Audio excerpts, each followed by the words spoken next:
noch nicht so richtig.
I don't know if the micro is on. Hermann, Fuchs, and the sound is here. Julia, thank you so much, Julia. Hermann Fuchs, our performers this morning at TechDays. Very good morning, everyone. Sunny morning, good morning. Probably even a hotter day the further we get. It's a smashing event. We're going to have many, many events. You made it. You're here. Thank you so much for coming. You're a part of TechDays. Your contributions made this all possible. I think 3 weeks ago, the agenda was just about half as full as we are today. So thank you to you, and welcome to TechDays. We have a very tight schedule, so I will not entertain you much longer. We will start our first track here in TechNIKUM. By the way, this is the hotter place, and the cooler place is going to be the Tonhalle, because somehow the temperature condition is cooler over there. Also because we have great exhibitors, startups who show their ideas and demos. We have a hacking zone. We have a Lego programming area for the ones who want to do their first step in learning how to code. We have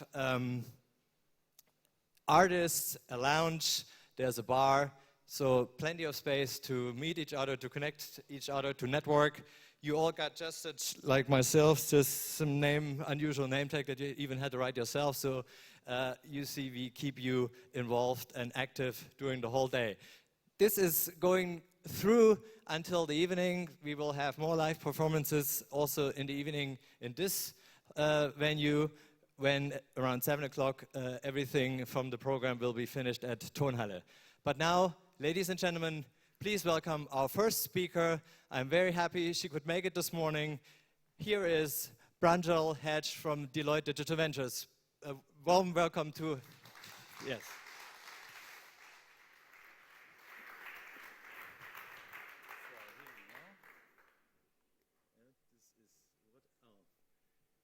My friend Klaus Nagoya has mixed up my presentation. That is now, after everything was checked, he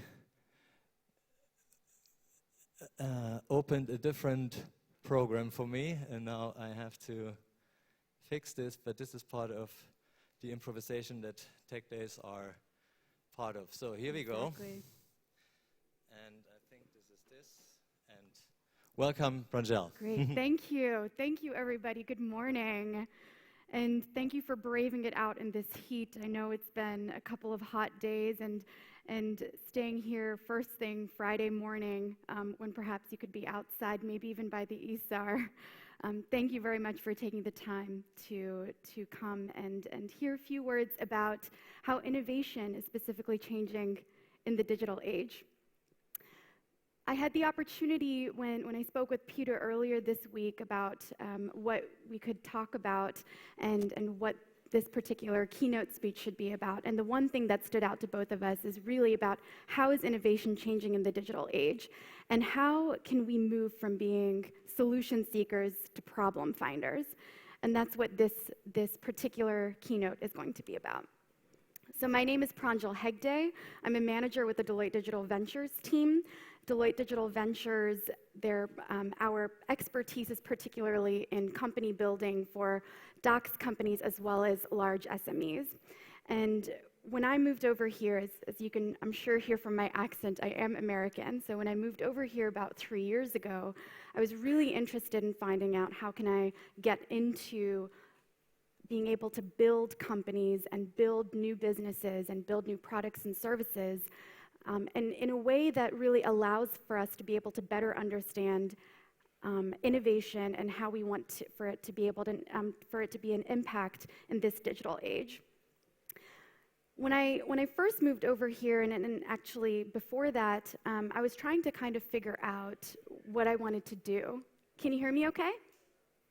Okay. I was trying to figure out what I wanted to do, and my background is actually in social sciences. So when I was back in the US studying at university, I was focusing predominantly on cultural studies and using anthropology and ethnographic research in order to be able to better understand how humans interact with one another. That's absolutely fascinating to me. And what was particularly fascinating is how humans are able to interact with products and services. But once I got out of college, I didn't really know how could I apply that love for anthropology and ethnography into actual business. I started working for an industrial supplies distributor in Chicago and had the opportunity, I was kind of thrown into cold water to be responsible for the user experience of their e-commerce website at the time. And that was when I really learned about what it means to get an understanding a true understanding of who your customers are, and then be able to build products and services around that. Can anyone tell me what the picture is behind me here? This big one. Exactly. And when you look at Times Square, what are the first impressions that come to mind? Okay. Absolutely. And what are some of, and dare I say, the emotions that you feel when you look at this picture? Excellent. Energy is a great word. What else? Yeah, absolutely. So congratulations, we just conducted our first ethnographic study together. So that's what this is about, right? So when we're able to look at large and even small experiences, human experiences that allow us to be able to better understand one another, not just on a, hey, can you tell me a little bit more about this product, but on an emotional level, that's what allows us to be problem finders as opposed to solution seekers. I'm going to paraphrase this quote, and this is probably one of my absolute favorite quotes from Albert Einstein. And what he basically says is that if he was given 1 hour to be able to solve a problem, he would take 55 minutes to define the problem and just 5 minutes to solve it. Why do you think that might be the case?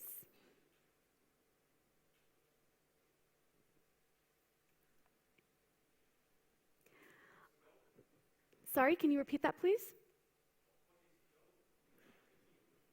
Absolutely, absolutely. Please. Exactly. It has a lot to do with the fact that why waste energy and time and effort into solving the wrong problem when really the determination is how can I find the right problem to solve, then find a quick solution and then test it, create a hypothesis and determine, is that the right solution that I want to be able to move forward with? And that's exactly how innovation, particularly in the digital age, is changing. The reality is that in no other time, in no other era, have we had more direct connection with our customers, with consumers, with end users as a result of the phones that are in our pocket. That's a reality. And as a result of that, because of this close connection, that actually creates a lot of data for us to be able to parse through. But how do we determine which problems we're willing to solve when there's so much information out there? And that can almost create, in situations, the gut reaction or knee-jerk reaction to want to jump into, let's just create a bunch of solutions for a bunch of different problems, as opposed to finding the right problem and finding several solutions that might solve that right problem. And that's where design thinking, for example, comes into play. So are some of you familiar with design thinking or service design? Excellent. So the entire process or the entire approach to design thinking is really focused on the fact that how do we find the right problem that our customers are facing and then create solutions, as opposed to flipping it the other way around, which is typical in terms of R&D, which is this is the problem that we're willing to solve right now. We're now going to invest in developing products and services for this one problem, and then we're going to go to market with it. Where design thinking actually says, do we have the right problem? Do we know what the real, what we like to call pain point is? What is the emotion behind why our customers and why our consumers are interested or not interested in a particular product or service that we have? What's fascinating, I think, particularly about innovation in the digital age and using different kinds of innovation methodologies like design thinking is that it's exactly about what I was mentioning in terms of getting closer to your customer and consumer. Oftentimes in some of the projects that I've led with Deloitte Digital Ventures, I'll ask the team members that the client that I'm working with, when was the last time you picked up the phone and spoke to a customer? And typically speaking, the answer is anywhere between 6 months ago, 1 year ago, 2 years ago. And oftentimes it was because, that's what someone told me that the customer said. The important part is really understanding what your customers need. What are the problems that they are facing? And I think that's, in particular, what makes innovation in the digital age absolutely fascinating. And that's what certainly inspires me to continue to kind of do the work that I'm doing. Now, I've had several clients that I've worked with, and certainly conversations that I've had, where I get asked, well, design thinking is so new, where did it come from? And most importantly, how do we know that it works? What's actually interesting is that design thinking isn't new at all. So design thinking is actually a form of how designers, like architects, for example, solve real problems. So if we think about architects, the first thing that they do isn't to just connect with a construction company in order to be able to go and build up a building. What they actually do is they go and speak to the people who are going to be working in that building that they might build, or who are going to be living in that building that they're going to build. They want to understand how you're going to use the space. What are the interactions that are going to take place there? Is it going to be a personal space? Is it a public space?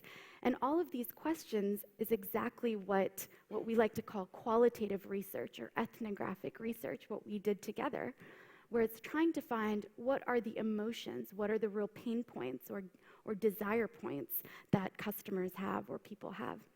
And then based on that, architects are able to create a blueprint, and then they build a small scale model. So it's really about constant prototyping, as we like to call it in the digital age. It's constant iterations of how we might be able to develop a stronger, much more emotional and very robust product. Oh, excuse me. So that's where design thinking is particularly interesting, because it brings together 3 particular categories. So the first one is desirability. So that's really focusing on the human-centered piece of it. How do we understand, at a true, authentic level, how do we understand our customers and our users? And how do we figure out what are their real problems or what are their real pain points? But of course, it can't just be about trying to figure out what the problems are. It's trying to understand also how we might be able to make a business out of it. So that's where we get to the viability. And then lastly, there's of course the feasibility. What's the technical piece of that? So in actual practice, design thinking kind of has 4 different phases, if you will, in order to be able to get to your first prototype. So the first is inspiration. I won't go deep into that, because we've been talking a lot about how to use ethnographic or qualitative research in order to be able to understand pain points. The next is what we call interpretation. So that's when you analyze this primary research data in order to be able to find the right pain point or right problem you're willing to solve. Then we move into ideation. And ideation is actually the shortest phase, typically in design thinking, where you come up with solutions to solve the pain points. And the last piece is implementation. That's when you actually prototype a product and start the cycle again when you start testing it and go back into inspiration.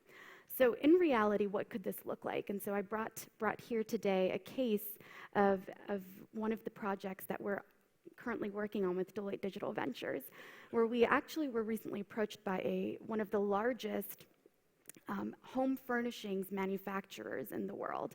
And they said, we're interested in creating new digital products. And that was it. That was what that was the challenge that they were having. And so we wanted to work with them, and we've been working with them using the design thinking methodology in order to be able to come up with what might be solutions. But before we started brainstorming and investing a lot of time, energy, financial resources in order to be able to come up with those ideas, what we did was we we started interviewing their customers. So in just 26 interviews, we were able to then draw almost 1,000 customer insights, which we've then been able to use as real primary research and as pain points to then determine 170 ideas in order to solve those different pain points. And in the end, we as a team decided there was one acute pain point, the one pain point that was a distinct trend across all of the interviews. And that's the concept that we're currently prototyping. I won't say too much about the numbers here, but there have been several studies done by Hasso-Plattner Institute here in Germany, the Stanford D School, as well as Deloitte, focused on how design thinking and other service design-related innovation methodologies are really creating an impact in terms of innovation in the digital age. The main takeaway here, though, is the fact that this isn't going away. So as I mentioned, design thinking isn't new. It's really based on years of established methodologies in design, and we're bringing that into business and combining that with business in order to be able to better serve customers. So I wanted to kind of leave all of you with a couple of practical tips on how we might be able to actually go out today and use design thinking. So I call it the ABCs. The first is act customer first. I think that's probably the biggest hurdle that we face, especially when we're trying to create new products and services, is to let go of what we already know. Every time you enter a conversation with a customer or an interview with a customer, assume the customer is right and he or she's experience is absolutely authentic. Truly understand them. The next is be empathetic. Really connect with your customers in a way that allows you to be able to understand their pain points. C is collect stories. Listen carefully. It's not so much about asking, did this product work for you or did it not work for you? That's a yes or no answer. What you're really interested in understanding are what's the story behind it? Why don't you like a particular product or service? And the last is D, do test frequently. Design thinking allows for affordable risk. So instead of, as we often see in waterfall innovation methodologies, you don't have to focus on trying to invest a lot of money first. You can take a few smaller steps in order to really create real innovation in a small, quick, affordable way. Lastly, I wanted to leave you with this quote, namely because I thought it was so kind of accurate with what we're talking about today. And what it really comes down to is that Dolly Parton, who, when she was a child, wanted to create had a real problem for her. The problem was she wasn't able to speak with her best friend. So instead of trying to invent the phone, she just created her first prototype instead. And I encourage you all to do the same. Thank you.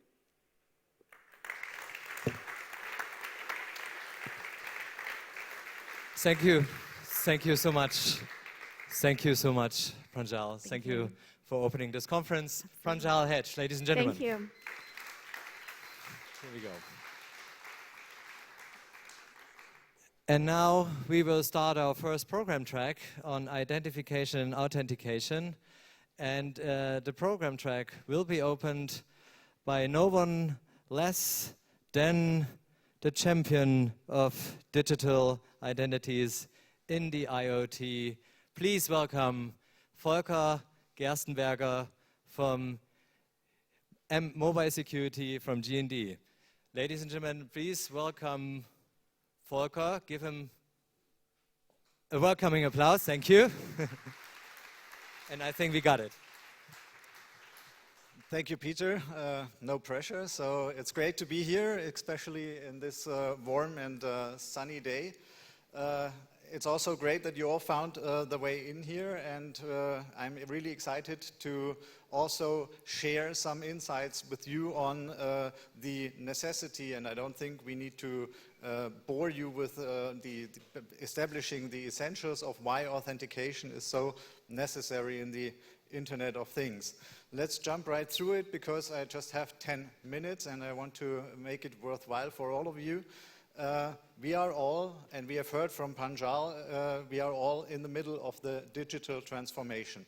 Everybody is transforming, everybody is looking for new services, new developments, new additional benefits to create for our customers. Design thinking is an excellent method to do that, but I will tell you right at the beginning what I'm going to end with. I would add an E to Pranjal's ABCDs, and it's end-to-end security, because in every digitization project that you're going to encounter and that you're going to engage with, it's all about security, and start thinking about that in the beginning of your digitization project. And I'm going to tell you why.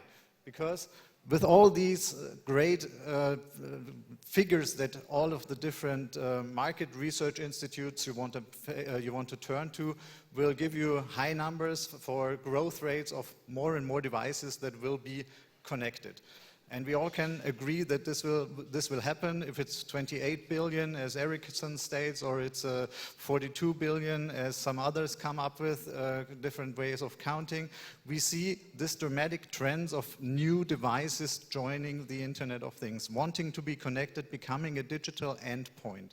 This will offer new services and new use cases. And we heard from Pranjal that even furniture manufacturers are moving in the digitization. How can we improve our service delivery, our interactions with our customer, becoming worthwhile in the relevant set for our customers? So we see new services and use cases.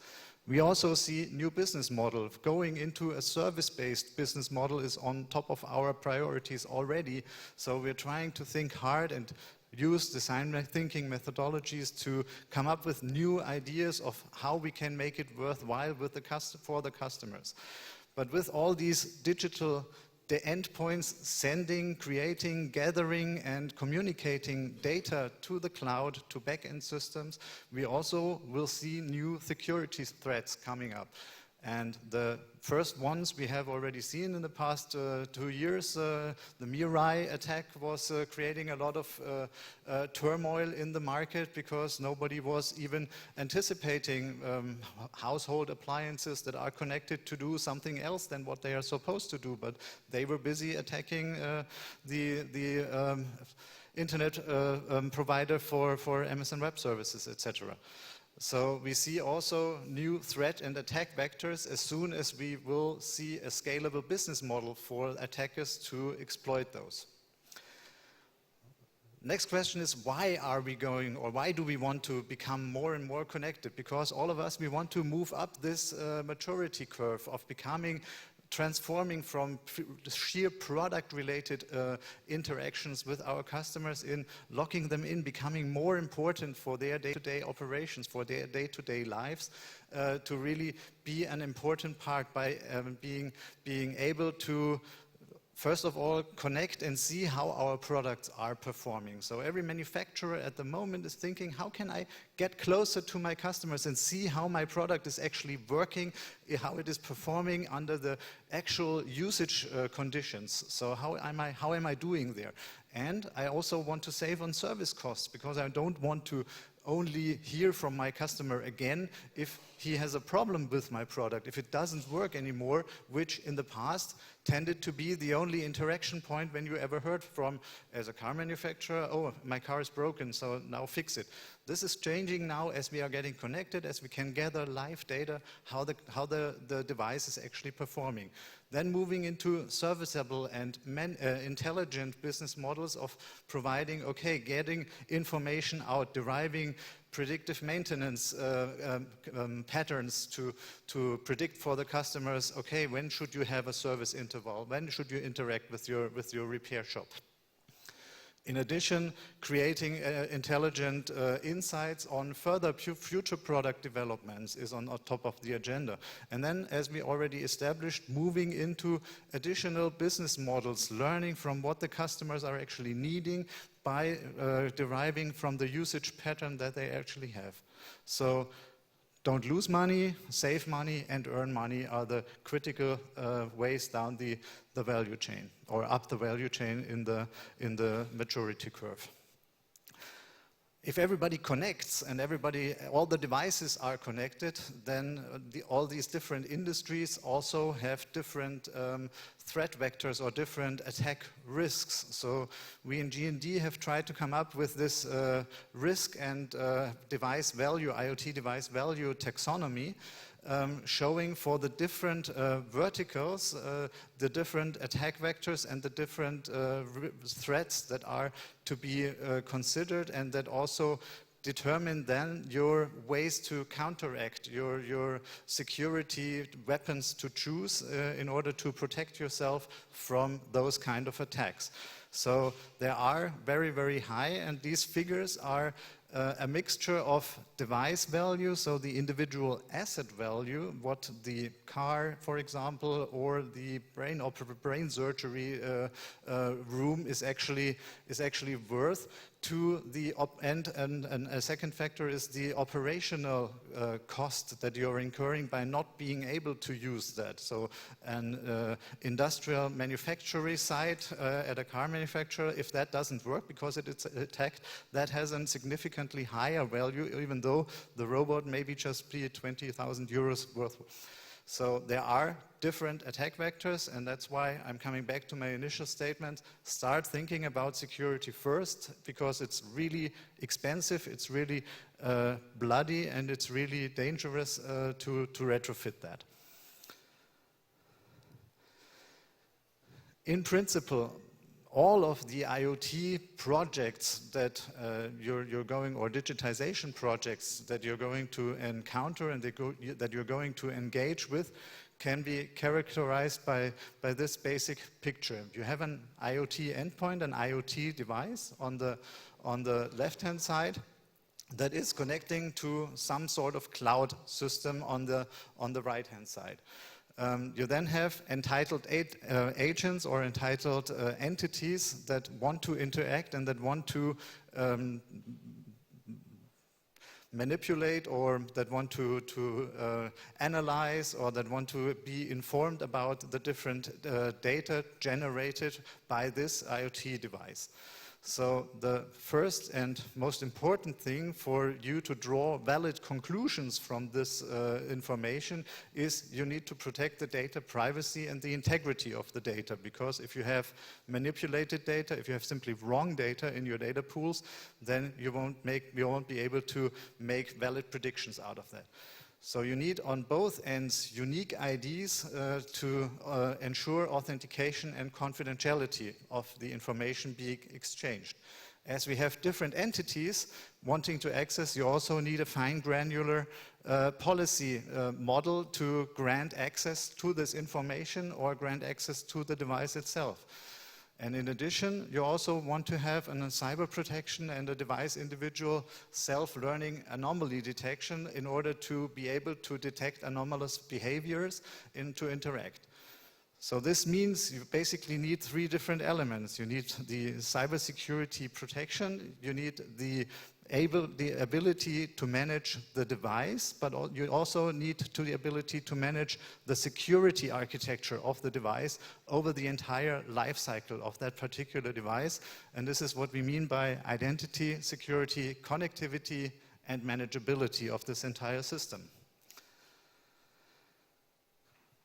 Okay, I'm almost coming to the end of the session, so just as an highlight, this identity journey can be categorized or also always carries the same 5 characteristics. You need to be able to onboard your devices, you need to be able to provision the security credentials over the lifetime of the devices, you need to have the privacy and integrity protection for the usage period, you need to manage the device, but also the security architecture over the entire life cycle, and you have to be able to disconnect the device from your security system, because one day or the other it might break, it might be end of life, and you must be able to accommodate for that. Thank you very much, and I hope you have a great day in the Tech Days today. Thank you very much, Volker. This was a very good introduction to this track of identification and authentication, identities authentication.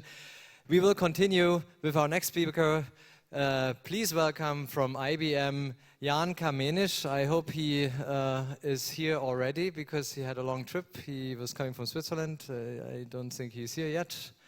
If he's not here yet, we will skip that slot and wait until he's here and continue then with our next guest. Ladies and gentlemen, please welcome, and I have to read, sorry for that, Chang from BioID for his presentation, and the title is Biometrics Authentication, Current Problems and State-of-the-Art Biometric Approach. Please welcome Mr. Chang. So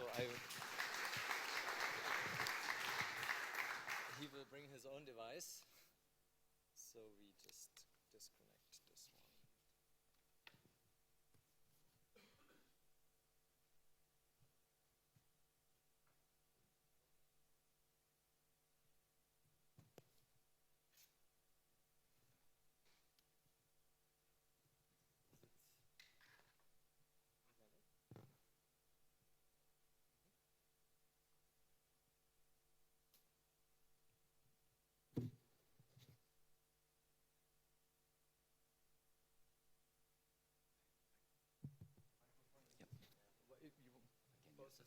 Thank you. Good morning, ladies and gentlemen. My name is Chang, and I'm happy to be here to share with you for the next 10 minutes. Our company name is BioID GmbH. We are a German company, yes, based in Nuremberg, about an hour's train drive from here. Today, I'm going to share with you some very exciting information. Hello, this is what we do. This is biometrics. We do biometrics since 2004. So our technology was based on the research from Fraunhofer IIS. But today we are in the cloud. We were the first company in the industry to bring biometrics in the cloud. But today I'm going to address something that we all know is urgently needed to be resolved. So the title of the topics that I'm going to say today is achieving high level of assurance. We've been talking about identification from Wolfgang and authentication, and one of the weakest link is how assured are you in terms of your authentication or authorization or a transaction. So this is what I'm going to touch on today within the next 10 minutes. So 24 years ago, it's not too long ago, but it's pretty long ago. You all probably remember this comic. It was published in 1993 that on the internet, nobody knows you are a dog. Remember this cartoon? It is still true today. Internet was invented more than 50 years ago, but we are still using more or less the same authentication technologies that we are not so sure who is at the other end. So let's take a look at the current situation. This is on the news all the time. Money laundering, the AML, the governments, our Basel III, AML regulations, all those compliances that we have today is to address the problem that we have now, because we do not know well enough about our customers or about the person who is doing the transaction. This is becoming a very big issue. We have lawsuits every year. The other one, of course, is the credit card charge disputes. I'm sure you guys know what happens. I was, 2 years ago, I was in Milan for Christmas. And when I check out after a 3 days nice vacation day, and my credit card bounced. And the receptionist said, sorry, your credit card has been denied. And then we realized, or I realized later on, my card was stolen, was used somewhere in the world for some other charges. So my bank right away blocked my account. So this kind of situation happens all the time. It's the dispute of transaction. This is very important in terms of non-repudiation. Customers must be protected, but on the other hand, the service providers must be protected as well. How can you make both sides happy? The other one is e-learning. I'm not talking about e-learning in the sense of online study, and we're not talking about addressing those friendly issues like, I log into my account and you take the lessons from me. We're talking about specifically those professions who require license or certificate or compliances. For example, tax advisors. In Italy, a year ago, the government passed a law that all tax advisors, in order to maintain your license, you have to take examination online because tax laws change every year. So they said, well, we know what you guys are up to. If you want to do it online, you have to use biometrics to do so. Now it's a current pilot, so they would enforce authentication to ensure that the user presence, whoever is taking the examination, is the person claims to be there. The other one, of course, is the age-restricted online services. This is our problem. If you are a parent, you know the problem. A lot of websites are age-restricted. The online casino, the online social media sometimes, and also online purchases. If you are online, you can buy anything online. How do you prevent that? So there is no good mechanism to ensure that the age are restricted or the compliance of age-restricted access are implemented. This is not new either.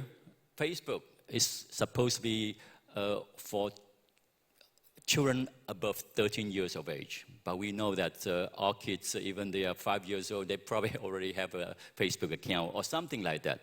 How do you prevent them from accessing the internet? The parental control today does not help.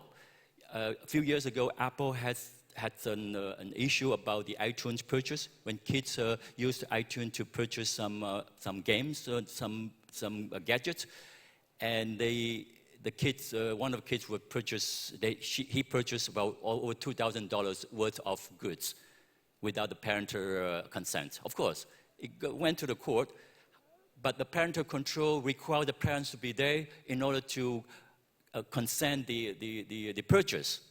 But how do you do that? It's becoming an urgent issue to prevent that. Yes, introduce you, this is Marcello. He's a good-looking guy. However, this is not really a Marcello himself. This is an online fraud. Apparently, Marcello's photo were stolen from some poor guy's social media account. So he was able to use the account to do a lot of criminal stuff.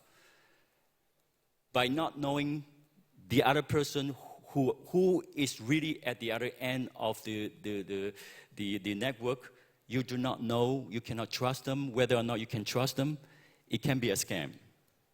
And what about this? Identity theft.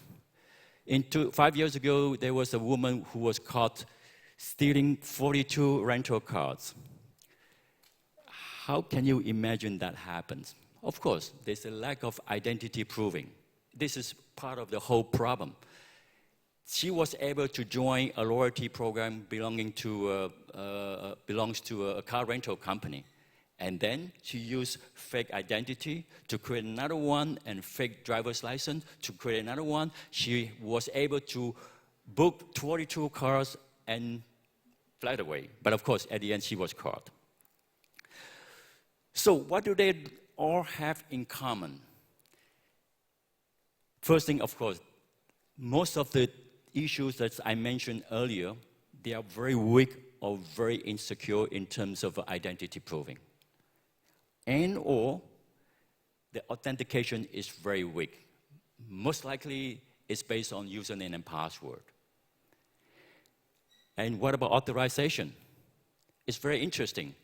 Today, most of our transactions are based on authentication.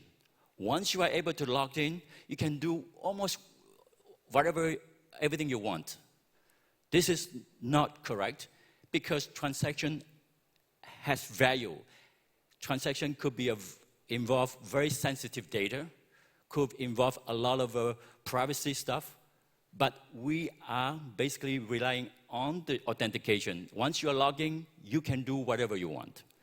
So those are the problems. What are the consequences? Of course, identity proving, it causes a lot of problems. Identity fraud, as you know, compliances and social issues. Authentication, of course, you see a lot of identity theft reporting almost every week. And privacy intrusion, because then you know that my account was hacked and then my data could be exposed. And authorization is even worse, because you would encounter financial losses, not to mention that there will be legal issues. So they all result because of this low level of assurance. So what is live detection really? You are watching me presenting on the stage. We are live. You know, I cannot be a robot. I cannot be someone else. I'm not on the video. So this live detection is pretty much, if you look at the mechanism today, we have three factors. One is what you know. You probably know about all those things, which is username and password, and what you have, maybe your token. And the third thing, of course, what you are is biometrics. If you use what you know, which is username and password, you probably encounter this very often. Yes, I don't like it either, because sometimes I have difficulty trying to read those funny letters. But this is the way, one of the ways to detect if you are there, you are not a robot, to do the authentication. What about authentication with a token, one-time password? Still, this is something the service providers always assume that they are in your possession. If they are not, of course, this is your fault. So, but the devices are not your stuff. You always have to rely on the safety of the devices. So it does not really solve the liveness detection per se. So they send one OTP to your mobile phone.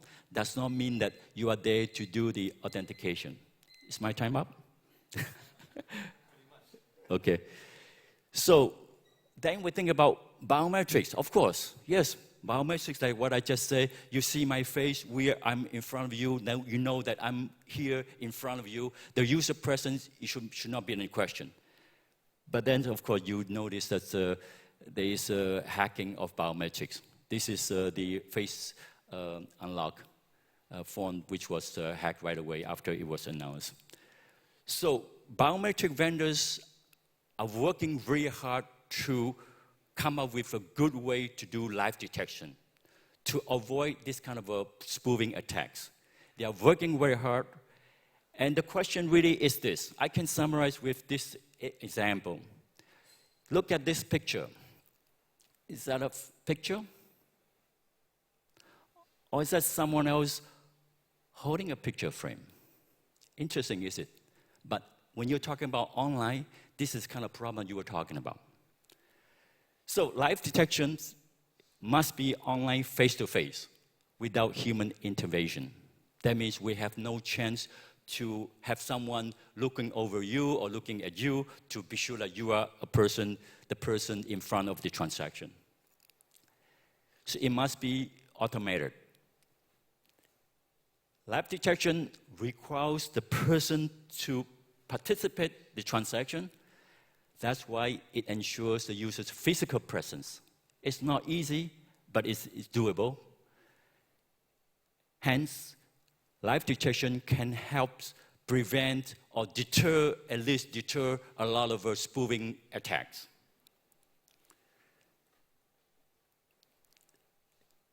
That means it will raise the level of assurance. So the current status, I want to quickly summarize what is going on at the moment in the industry. Of course, I bring up EIDS. Yep. We have to follow the schedule. Okay, sure, okay, sure. Yes, I will do it very quickly now. So this is the strong authentication they define in terms of level of assurance.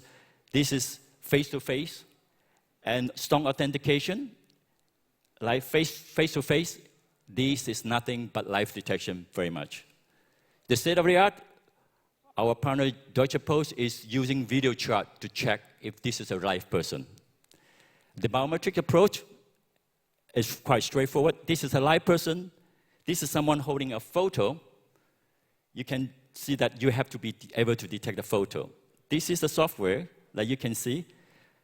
Alex is holding a photo, you should be able to detect a photo. The same thing for video replay, or I have here a photo replay. Same thing, we use a technique called challenge response. You have to follow the direction, of course, then you can detect whether or not this is a video flow. So live detection ensures user presence as well, and face-to-face without intervention. Thank you. Thank you, Mr. Chang. And our guest from Switzerland has arrived. And yeah, thank you so much. Thank you. Bye.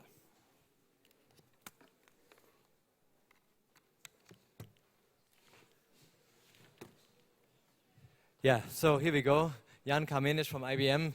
Thank you so much for coming and for taking the trouble to traveling this morning all the way over here. I don't want to entertain the crowd. You will do this. Please welcome Jan Carmenisch from IBM. Good morning. Thank you very much. Just press the key. Okay, so let me start with a few facts. A third of all the cybercrimes, they happen within. Okay, thank you. They happen within the time it takes to pour a cup of tea. However, normally, in order to detect that, it takes about 120 days, like on average, before people detect that they have been a victim of a cybercrime. Likewise, 10 years ago, your identity information on the black market, including credit card information, including name, address, birth date, and so on, was worth like $150 or euros if you want. Today, it's below a single dollar. That doesn't mean, well, somehow it means that your information has become very cheap, but on the other hand, it really means that the market is working very well. There's an abundance of information that is used, is misused, and that we have lost somewhere online. And indeed, the cost of identity theft, like in 2015, the numbers for last year's are no longer available, or not yet available rather, is $15 billion. A huge number, a lot of money that is lost here, and I guess a lot of money that could be saved if some better technology was used. Now, one of the issues, of course, is that attackers today, they can attack from everywhere. They can easily sneak away. They can hide in the vast space of cyberspace. And indeed, so we do have a problem today. So Houston, we have a problem. And the problem to me is this: we are building like a nice little strand hut, but then we put it on the moon. So we do not build for the right environment today. And that's why we've lost so many information. That's why all this identity theft and is possible in the first place. And so why the moon? Well, to me the moon is really like much more like computers, like the footprints of Buzz Aldrin's you saw on the picture before.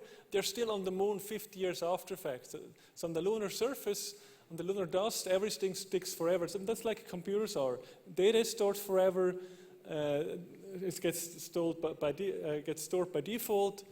It gets data mined. Data mining gets better ever and ever. And applications are built to use and to generate maybe too much, but a lot of information. A lot of new ways of doing business are about collecting this information, or getting all this information there. And of course, there's a lot of good stuff we can do that. I mean, a lot of better ways to cure cancer because we can process all of that data. But on the other hand, we also need to protect that data, and I think that that's the problem here. And one of the issues here is really that we as humans, we forget things, so we're quite different. Our physical world is quite different. Nevertheless, we still design and build applications as if they are from the physical world. So we take the concepts from the physical world and then put them into the cyber world and then think, okay, that's okay. But that's not how it should be done. So we have to think, we have to do a paradigm shift. We have to build stuff sort of for the moon. In some sense, we have to do much more rocket science. And so in principle, that means we have to use much more cryptography, more encryption, so only revealing the data that is necessary. encrypting every bit, and also make sure that whenever we have a bit revealed somewhere, that we can attach users policies to that and stick to the usage for which we have collected the data. Now the good news is, well, we do have a lot of cryptography that can help us doing this, that can achieve that, but we're not just using that today. And well, I guess one reason is also because it's a little bit mind-boggling. It's hard to figure out, it's hard to understand what's really going on here. And so let me give an example here. And I guess as we are talking about identities, I would like to give you an example for like how we do strand beach huts today, and how we should build rather rockets in the future. So here's an example. Alice wants to see a movie online, and of course, so Alice in Wonderland. Now, here in Germany, in order to do that, you have to be older than 12. So the movie streaming service, in principle, only needs to know that Alice is older than 12. However, what happens today is he goes and identifies Alice, so, and even worse, he does not have its own account, but he uses the Facebook account. So Alice goes there to the movie streaming service, authenticates as a user with Facebook, I'm Alice at Facebook, and then the movie streaming service asks Facebook, okay, is this user, what kind of properties does the user have? Okay, is she older than 12? Sure, fine. The movie streaming service now learns all this information, stores it, of course, there because they want to data mine it as well. But now, running a movie streaming service is very hard. I mean, you have to be 24 hours, 7, very performant and so on. So protecting rather such a site is very difficult. So, and now Alice is open up to cyber attacks. All kind of bad things can happen. I guess you read that in the press and you can imagine yourself, so I'm not going there. But so that's an issue. Rather, now what we should have online is we should have as many identities as we would like. Right? Very much like in the real world where we have essentially different identity for everyone we're knowing, and we share different attributes with them. So rather than being Alice with Facebook, I should have, I don't know, movie lover at moviestreamingservice.com for the movie streaming service. So how can we do that? And actually now, let me quickly tell you how this works. So the idea is rather than having like one secret key and one public key, if we want to use strong crypto, so we should have one secret key but as many public keys as we like. So we can have a different identity with everybody that you're talking to. Now, when I get a certificate online, or a digital certificate, well, that could work the same way as today. So I use one certificate, one of those public keys, and then I get an EID card that has, for instance, my birthday, because I want to later on be able to prove that I'm over 12.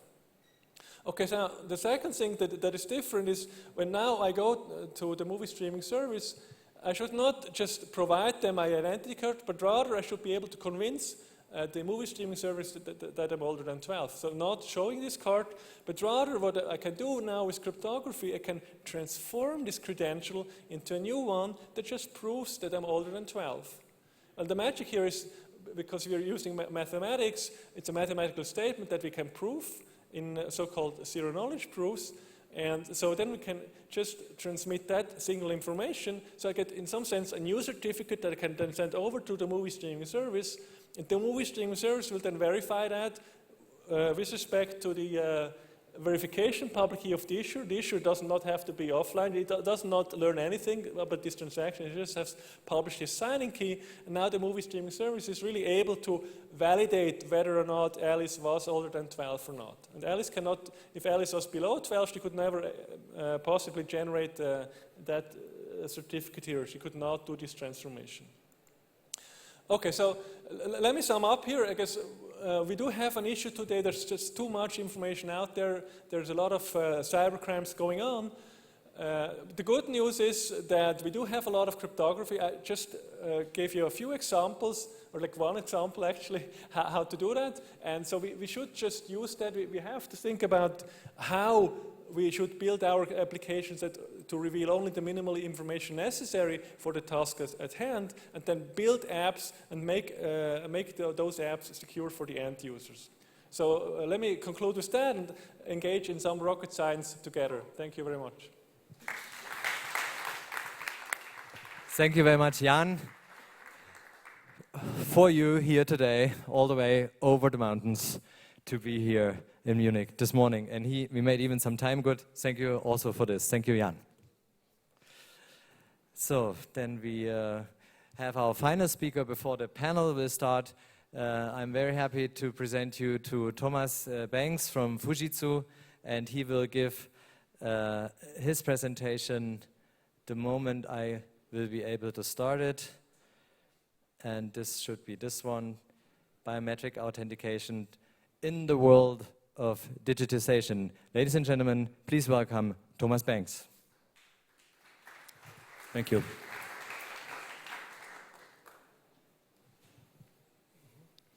Good morning, everybody. It's quite hot, I know. And I'm happy that the presentation does not take too much time. So I'm supposed to talk about biometrics in the world of digitalization.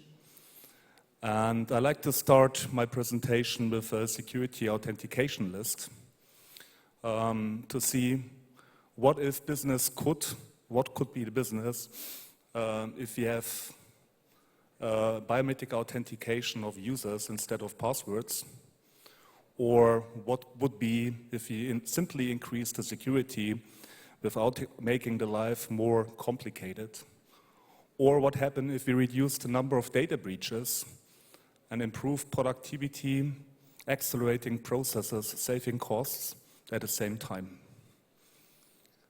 So in one of the earlier presentations today, you have heard about 28 billion devices in form of cellular phones or even tablets or whatever. So this is a huge amount. In fact, I have here two pictures showing the same location in the year 2003.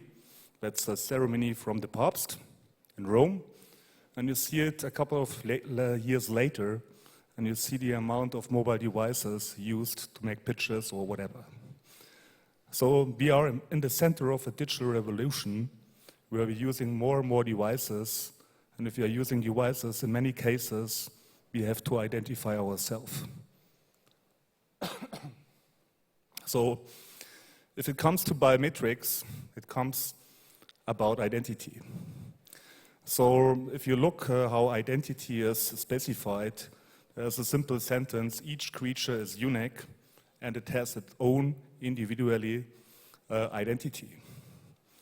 Our identity starts more or less from the date of birth, and our first identity document normally is the certification of birth. Later on, we get our first passport, our national ID card, but during our lifetime, we get a couple of more topics, things we are using to identify ourselves, like a license ID for driving, insurance cards, credit cards, and so on and so on. However, as I said, everybody has an individual identity which is given to us from the date of birth. So our identity normally can be not so easily stolen, but it can be, of course, misused. And this is what happens every day, more and more, in this digital world. For instance, on online shopping, you have to use some information about you. On online bets, online auctions, online banking, we heard about social media. So there are many, many, many points where we use our ID, which is public, and which you read the newspaper, you see the media, is hacked often enough. And I know people who have been abused with identity, where even today, after a couple of years, there are people coming to the private house and asking for money for purchasing goods the person never has purchased. The reality is that 93% of large corporations report a cyber breach in the past year. 87% small business reported a cyber breach in the past year. And in 9 months, it takes more or less to sort this out. And in many cases, the cyber breach started with an identity theft. So how to protect my ID? In many countries, we have passports using biometric features like fingerprint, face, or iris already. However, we are daily using, of course, PCs, mobile phones to get to the internet or to log in or to make single sign-on. And often enough today, in the enterprise area and the industrial area, we are using still passwords, tokens, smart cards, which are not standing for an individual identity, but are things we are using to approve our identity, but in fact they do not. On the other side, if we are talking about biometrics, I think biometrics can be, in a true identity world, only the front end. So it is part of the whole process of identity access management. And that's where we have to take a look on that biometrics or identity management starts at the front end, and we seriously, as we have seen in some presentations today, need to have an end-to-end approach, whatever we use to approve our identity. So the identity access management topic is the whole topic, which also covers, of course, biometrics.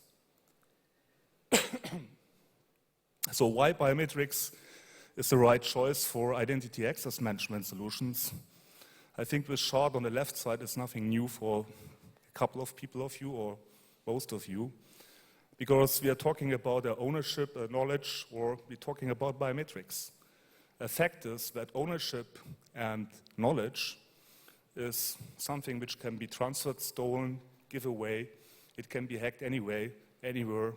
And if we're using biometrics, this becomes much more complicated. I will not say that biometrics is the 100% solution to protect our ID. There are coming things together where we are talking about multi-factor authentication and so on. But at least biometrics certainly increased dramatically our identity security. And of course, you see a couple of different biometric technologies like face, voice, signature.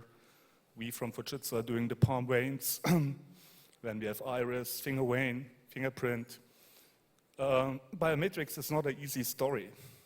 And there's no biometric technology available today which can be used for everything.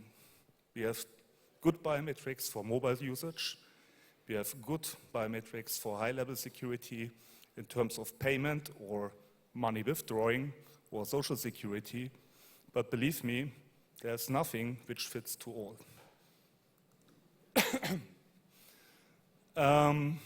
I have seen, before I read that we have also the panel discussion, are we so far with biometrics today that it is really to become popular? Of course it's popular because everybody or most of us have a mobile phone with a fingerprint or face recognition tool.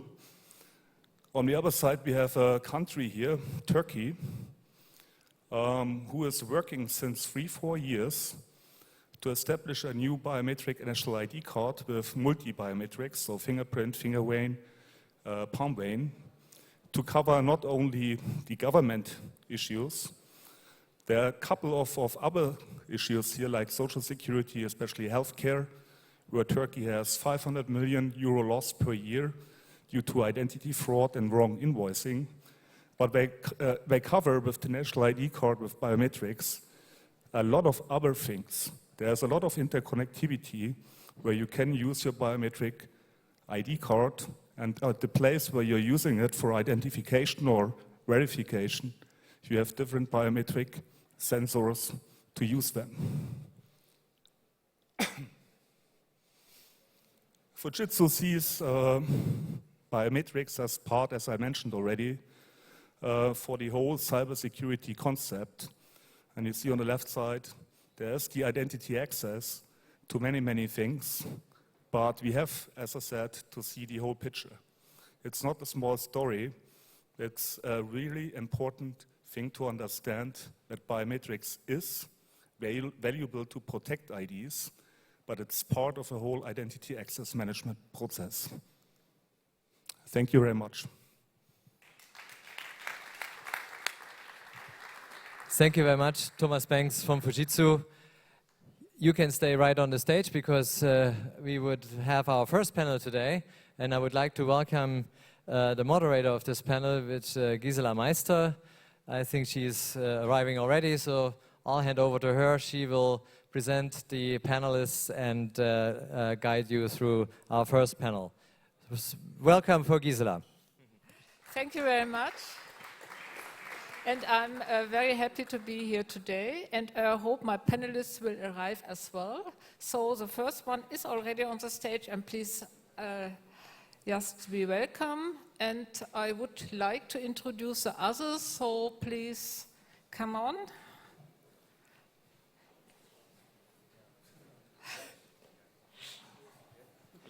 Hello.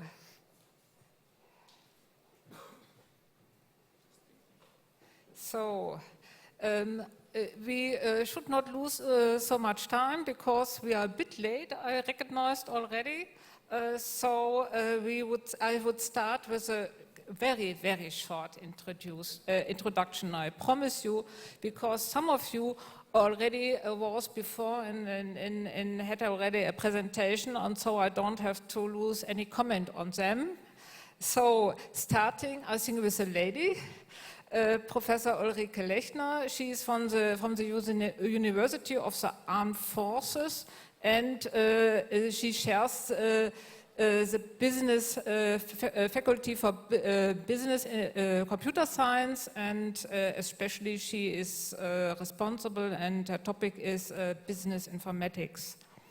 So for those who are not so familiar with the term University of Armed Forces, that is in German the Bundeswehrhochschule in München-Neubiberg. So, next presenter would be Thomas Bengs, but you heard already from him just before, so I only say he's the director of head of biometrics with Fujitsu. And then you have Dr. Jan Carmenisch, IBM. We heard already a presentation from him just 10 minutes ago, and he is principal researcher and member of the IBM Academy of Technology, and is very well known, I would say, yeah, in the community. And to my right, Mr. Dennis what's called Joanidis, I think. Joanidis. Yeah, so for me. And he's from the company Onegini, and he's Chief Strategy Officer. So I think he's very much involved in our topic with authentication as well. And last not least, our CEO from Veridos. He's a member of the management board, and Veridos is a daughter of Bundesdruckerei in Berlin and of GNT in Munich. So that's it for the introduction, and I would like to say you can, of course, see a bit of their CV in the website of this Technology Day, and as well just Google. We have just learned that is something which already the 5-year-olds do already. So, let us start with our first question, and the first question is already linked with the title, Biometric Authentication Finally Arriving. So how do you see the biometric authentication in your context? Is it there, and which technology do you use? And if no, already, what hinders the entry in the market, and what are the challenges? So, please start. So, my passion is officially IT security for critical infrastructures. I have one project, Giesecke networked IT security for critical infrastructure, and what we see in critical infrastructure that biometric authentication is not there yet. The world is much more mundane. So the typical problems that are there is access, say, to industrial control systems where there was never a sort of a technical solution for a real identity and access management. The need to get these systems on the internet, say for remote maintenance and other purposes, but no good authentication and access management, and biometrics is far, far away.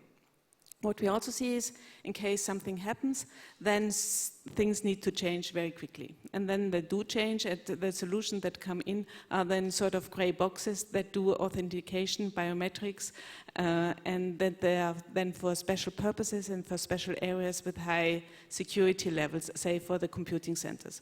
And then it's a company that brings in the solution that is not networked with the rest of the organization, that works only for this part, and that's it. So, not there yet.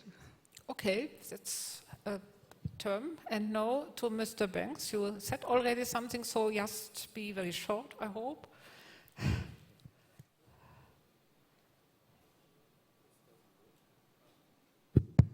Okay. Yes, hard sentences from my point of view. Yeah. I see it a little bit different. I think biometrics got a new attention, let me express it like that. Unfortunately, from the time on of September, when we had this big terrorism attack in New York, this was almost the time where Fujitsu comes to the area of biometrics. And I remember a couple of meetings with big suppliers in this market, from Japan, from Germany. If I compare this 2001 until today, I have to say one thing very clear. At least due to the mobilization, biometrics becomes a hype. There are many events, conferences, especially in the financial market, where everybody is asking us, do you have a mobile security solution for making payments? On the other side, I have clearly to mention it depends on the country where. And I have to say, very sorry, Germany, we are far behind other countries, that's for sure. But if I look to Southeast Europe, as I mentioned, Turkey is very far ahead. I know that we have a lot of installation in the US market, in the healthcare market. So social security, to protect social security on one side, but also payment. These are the typical things for biometrics in the more global world. In the enterprise world, we have a lot of requests for replacing password to save costs on password help desk stories. So I see it a little bit different. I think biometric is ripe for the market, but I think that's another question coming up. We need to have better standards and better understanding in the market what fits to what. Okay, thank you very much. Mr. Carmenisch? So I guess my angle would be the more research angle, so how active it is research about biometrics. And I think on the one hand we can still see a lot of better, also say cryptographic protocols that use biometrics, in a different way. On the one hand to authenticate to your mobile phone, but also when you authenticate to remote parties to protect the biometrics there. And I think that it's also essential because, I mean, passwords are already sensitive, and the way passwords are done today is like horrible. I mean, you should not store like the hash of a password somewhere. I mean, there's much better cryptography to protect all the password attacks from happening. It's not used, and biometrics is sort of the next level. And one, it is more secure, but also the information that you lose is much more sensitive. So even more reason to look at research, use top of the edge. State-of-the-art research and to protect that information. And it can be done, we're still doing research there, but a lot is available that can be used today. I agree. Biometrics are really an asset which we have to protect. Mr. Joanidis. Yeah, I think. I think if you look at biometrics, we come from a space where we provide software for companies who are building mobile apps for the consumer market. So we're more coming from the consumer market and easy access basically, and convenience and frictionless usage. And that's where we see traction. Although it's not very heavily used, if you look worldwide, you see face recognition being used in mobile apps for consumers. Fingerprint is there, it's heavily used, basically all around the world, and it's growing. But the face and the voice there's a lot of attention. So we have some projects where they're actually using the face and voice in the bank applications. And it's all about convenience. It's not about, that's my opinion, it's not about security. It's about how make their life easy to get access and especially typing in parts, which is a hassle, sometimes PIN codes. In some cases you don't want to type a PIN code when you're in the bus and you need to access to your bank details because it's very easy to get your PIN code being stolen. So those are the things where it's being used. So that's a different way of looking at biometrics. It's not from, okay, I have your biometrics footprint and I can reuse it in every other place like on the border control. That's different. So there's a lot of traction and it's happening. And people like it and love it, and the consumer especially. And that's an important thing. They like it. And that's how you get especially the positive sides from using the biometrics. Thank you very much. Yeah, Hermann, please. Yeah, Gisela, talking about the biometrics in the governmental business, I just can say it started there, as you all know, with the criminal AFIS, which had a bad reputation, so it took quite a long time that it switched over to the civil AFIS, which is a huge, broader approach now. And due to the fact that we are moving more and more to the e-documents, where already the biometric is included, so biometrics has quite a big status in the government business. Especially, you mentioned it in the border control area. Either you do it manually, then they can read out the biometrics, you know it all, if you go from one country to the other. But it also, and this is part of the convenience, you can use e-gates with biometrics, which makes the border control much more easier for these guys who are used to it. The main biometric systems we are using in the governmental business are the finger, of course, fingerprint, but also the face recognition, of course, what is used mainly in the border control, as well as the iris in some countries. And I see more and more a tendency that this biometric business is also moving outside the government and there are relations between government enterprise and government business. Thank you. Then I come to the next question, and for us, standards are always helpful for entry in the market because you are not alone in the world with your product, but you are linked to others, and if you use standards, then it's easier, yes, to adjust your products in the infrastructure. I hope you agree, and I would like to ask you, where do you see standards in this context, and which standards you would say are promising, maybe for the private or, as we have heard, for the public sector? So please start again. So standards are indeed important, just to make sure that your investments are safe for the next couple of years and that you do not need to reinvest in the short term. So which standards are promising? I think I wouldn't like to answer this question. What is important to a standard for me? I think it's a governance issue. Do standard and the committee and its supporters sort of support national sovereignty? And also privacy concerns. This is more important than sort of the concrete standard that I would think of. Okay, Mr. Bengs, maybe?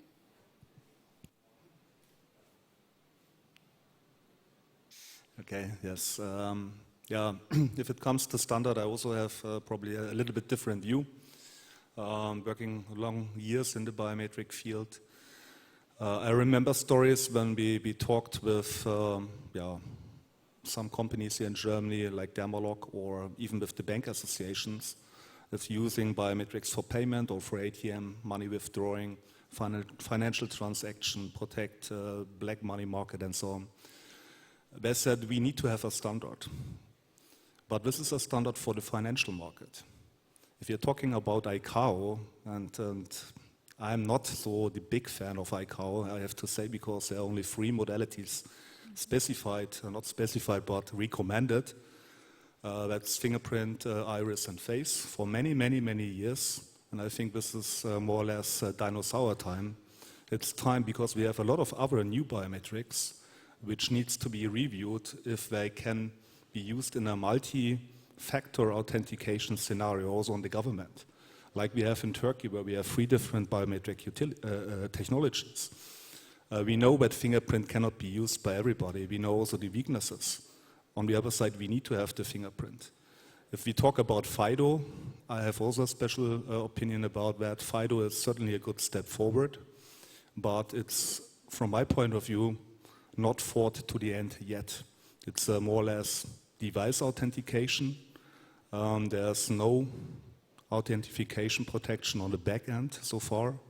Of course, it supports biometrics at the front end, but it needs more thinking how to make really a real solution from the security point of view. We need standards, that's for sure. Much more, we need to have APIs to combine different technologies for different market segments. Okay, thank you very much. And your position from IBM, maybe? Right, so I can continue with FIDO, maybe. So, actually, I think FIDO is one of the few standards who got something right. So, FIDO did not want to authenticate with the same identity everywhere, but they allow you to have like a single different public key with everyone you talk to. So they got that right. So they got the privacy principle right. And actually, we just, so I guess I'm a bit biased there. We just work together with FIDO on the standards where they can also use the so-called direct anonymization protocol or TPM-based protocol, but then they can also prove that the secret key that goes to the public key is held in some secure device on the mobile phone. So you get the assurance that at least that key is held in the secure device of the phone, so that it's device bound. Then they do local authentication. That's good as well. So I think that end they have very well solved. Talking about the back end, I think that was on purpose because FIDO did want to just solve like this one particular problem and not boil the whole ocean. I think that's why they have been very successful, and so I like that approach very much. Okay, thank you. Mr. Joanidis? Yeah, standards are, as everybody's saying, are important, but sometimes also difficult to use. So we implemented FIDO in our mobile solution, so we can easily use the authenticator stored in the device. From one side, that's very cool because whenever there is a new biometric authenticator implemented on the device itself, you can leverage that. So it separates at least the authentication and that technology from the mobile app itself. So that helps, but it's not there yet. Only a couple of vendors are providing that on the mobile device in a very limited production of their phone. Of course. The second thing is it's quite complex. So I don't think that in average people are going to implement FIDO, especially in the mobile space, quite easily and use it. It's costly, it's heavily hard to implement, and it only solves basically a part of the authentication flow. So if talking about standards, it's not saying anything about the biometrics itself, it's about how to access the biometrics. So there need to be some standards on the biometric side, you need to have standards on the authentication side, you need to have more standards on how to connect the authentication to the rest of your ecosystem. So there's still a lot of things we need to solve in that space. But it's a step forward. That's, the second thing is, FIDO is there quite a while. And unfortunately, we don't see many traction if you look at the mobile part.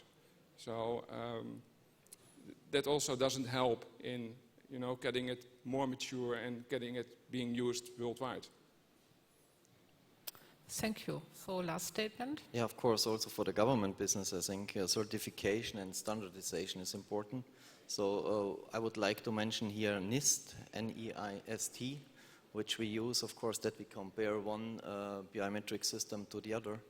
And of course also ICAO. ICAO is very important for us, and they do the first steps. It can always be better, but at least they took over this responsibility and to get one to the other done. So this will be still a long way, but it's a first step. And also for FIDO, I think here we even one step behind, so we have to catch up on that. Thank you very much. Are there questions from the audience until now? You are all happy? No question? Okay. So I think I would know we have the possibility to have a very short third round and then go into the closing statement. And for the third round, I would like to ask you about the privacy issue. We had already this references in some of your presentations already. What do you think is privacy? Is it the privacy issues, the new privacy regulation in Europe? Is this helpful, or does it hinder the entry of biometric authentication? So I'm really happy to live in a country and in the European Union that takes privacy seriously. And I wouldn't live in other countries that are more so liberal in using private information and in accessing personal information of people. I see, however, that a lot of the privacy discussion just fell apart because of convenience of users and of employees. This particularly holds for the consumer market, but not so much for inside companies where you have a Betriebsrat that takes care of privacy issues of your employees and takes the rights of the employees seriously. So a different kind of game, which makes it, for my topic, IT security of critical infrastructure, not easier. So I have no clear answer, but I know it is a difficult and interesting topic, and I think that we see a lot of changes in the near future here. Mr. Bengs? Yes, privacy, of course, is very important for us all. And I agree, in some countries it's more important, in some others less. But if it comes to biometric, there's a simple solution which is called hashing. So, for instance, with our technology, we never store anything which can be led back to any individual person. So we are not storing images, we are storing some bits as a hash result of what we have enrolled.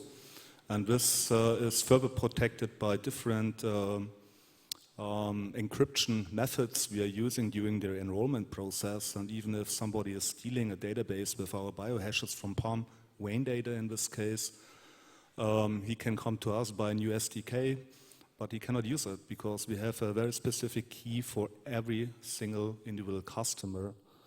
So it's meaningless. So the hash, if you store a hash, nothing will happen seriously. Not today. Of course, probably tomorrow. I don't know how far the technology will be developed to hack things, but today I can promise nothing will happen. Thank you. But I think that's a very convenient method. Mr. Carmenisch? Well, I spent the last, 25 years on developing cryptographic technology to protect privacy better online. I think today hardly anything of that is really used because so far the laws, on one hand, I guess the public opinion wasn't really there demanding that this kind of technology be used, that companies protect technology better. And I also know some companies who, essentially they were just figuring out, okay, how could we avoid the laws that are still in place and be compliant with that. So from that point of view, I'm looking very much forward to the new laws, and I'm hoping that those are more effective. I'm also sort of hesitant in the sense that hopefully not the same thing like last time happened. If you just say, okay, if a company uses the technology that is like good enough that everybody else does, but it's not really protecting the privacy as good as it could, then I'm skeptical. So. But again, as I said in my talk, we do have a lot of technology that people can use, and like hashing to me is something that doesn't really help you protect things. Today, as you have Bitcoin miners, they can do hashes like a billion of times, reverse them. So we have to use better. We have to use encryption, and maybe we can have a talk later on. I think we have much better technology available, and people just don't know about it. It's really this like moon thing. You have a certain mental model of how to do it, and think, okay, hashing is good enough because people do that. But you don't think about what attackers can really do, what could happen. And I think that makes it very, very difficult to protect it. I agree. You have to use protocols actually as well. You are using protocols to help security issues. You have to use protocols to help general privacy issue that are sometimes the same, but sometimes are different issues which you have to look at. Okay, so and there are already standards, of course, for instance, with ISO for this, ISO S27 security techniques, or as well for smart cards. But okay, coming to the next statement. I was looking how biometrics is related to privacy. I think it can definitely help, because in the market we are in, like the consumer market, it's much more easy to grab also a password or some PIN codes when people enter, instead of something using your fingerprint or facial, etc. It depends how you use it and whether it's stored, and that's a huge difference. Locally, when it's very tied to you, and every time you generate a kind of new identifier, instead of storing a central database where your fingerprint is stored, which can be leveraged from different people. So that's one thing. So, but I think from a privacy perspective, from where we come from, it definitely helps. It depends how you implement it. The problem, however, is how do these biometric vendors work? I believe you when you say it's stored, it's hashed, etc. But still there is no standard. If you look at all the providers of biometrics, they all at least aim to be secure. I believe it will be there, but it's not standard, so it's hard to validate. That's one thing. And the second thing is, they are one piece of the end-to-end security. So even though you have the greatest key and have all the protection and the spoofing, etc., it's just one lock to your door. When the rest is open, it's so easy. So talking about privacy, you have to look at the complete infrastructure. And what we have noticed till now in all the discussions about biometrics, people start focusing on this one single minor spoofing stuff on the device. So you have it, you have his picture, you have everything, you have his mobile phone, you can have access, you have the PIN code, and then they start trying to hack it. That's not reality. So I think it adds security, it's much more easy to use, but you have to look in a broader perspective if you start implementing it. That's my... Thank you for your remark. So I think that's very important, that you have to look at the infrastructure and to look at the system. Last statement? Yes, privacy is important, and I also would agree to my pre-speakers. It's not a matter of biometrics, it's a matter of how do you install the process in the system, and there is enough technology available. I'm not so sure how easy it is to standardize, but I think another topic is when you implement it, how is it easy to use, and that's also a big question, because people always compare between easy to use and privacy at the end. Thank you. So I think we have time for one last sentence for everybody. So it's your turn. One sentence, please. So to some point, I think we need to think of radically new approaches also to identity management, and I think biometrics could be one thing of it, and I hope we will find a successful solution to make life more convenient and safe. Yeah, please, yes. Go ahead. So I'm 100% convinced that biometric is a hype feature in the process of identity access management, as I presented already. It has not been seen as a single source to solve all the identity frauds. It's part of a process. And one thing I like to add to the previous thing as a final sentence, privacy, as I said, is very important. And if it comes to biometric, the privacy protection starts with the enrollment of individual persons. If this is not protected from beginning on, then we have a serious problem. And this is something where I have headache if I see all these things doing the self-enrollment. This I see a little bit critical. So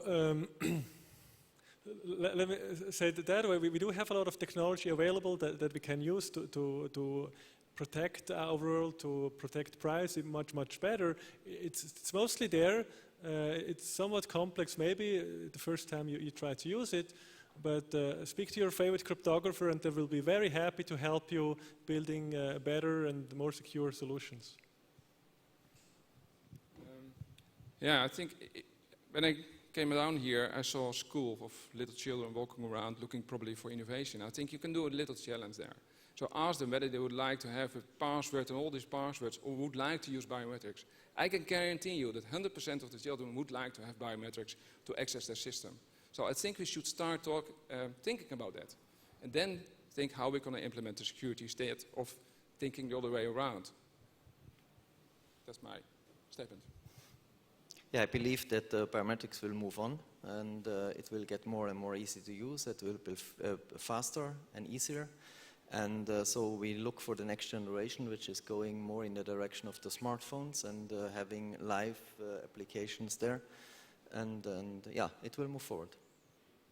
So thank you very much for the audience, of course, and for the panelists for the very interesting discussion.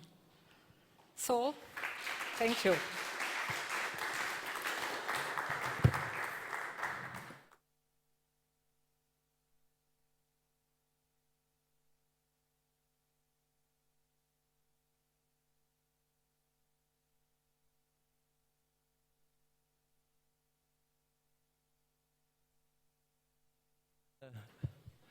Then thank you, Gisela. Thank you to the panelists. We have a break now in this room, so you can go to the cooler zone at the Tonhalle.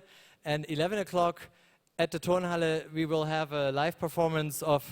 Now we have our friends from Fuchs and Hahn ending this short session, and then we have a break, and 11 o'clock we have a nice performance at the Tonhalle. And here we start 10 minutes after 11 again. Fuchs and Hahn, please.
Fuchs and Hahn, ladies and gentlemen.